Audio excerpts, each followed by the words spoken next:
السلام علیکم دوستانو. آیا پوهیږئ چې افغان سیک جوړونکي یعنی پورن سټار څوک ده؟ د دې د معلوماتو ترلاسه کولو لپاره زموږ سره پاتې شئ او ویډیو مکمل وګورئ او زموږ چینل در سره سبسکرایب کړئ.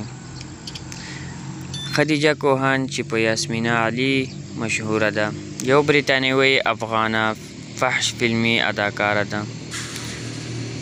علي خدیجه پتمن په 1993 کال د ډسمبر په لومړۍ نیټه د کابل په یو د طالبانو تر کنټرول لاندې سیمه کې زیږېدلې وه.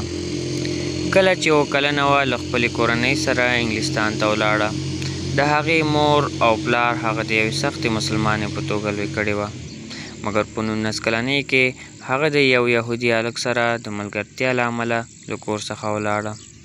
علي خپل مسلک هغه وخت پیل کړ کله چې هغې د فحش ډایرکټر ډیوډ کوهن سره ولیدل چې وروسته یې واده هم سره وکړ.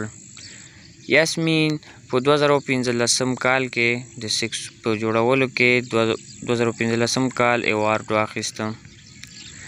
هغه او میړه یې دواړه په اتریش کې اوسېدل او په 2019 کال کې سلواکیا ته تللي وو. علي په 2020 کې په یو جنایي قضیه کې ښکېل شوی وه، کله چې د هغې پلار او د هغې د تره زوی د هغې د وژلو دسیسه جوړه کړې وه، ځکه هغې اسلام پرېښود او کورنۍ یې بدنامه کړې وه. د بریتانیا د ملي جرمونو ادارې ویلي چې د دغو دوه کسانو په 2013 کال کې سلواکیا ته څو سفرونه وکړل چې د هغې د لټون لپاره وو، او دا چې یو برید کوونکي د $80,000 په بدل کې د هغې د وژلو امر کړی وو. علي اوس د ښځو د حقونو مدافع ده.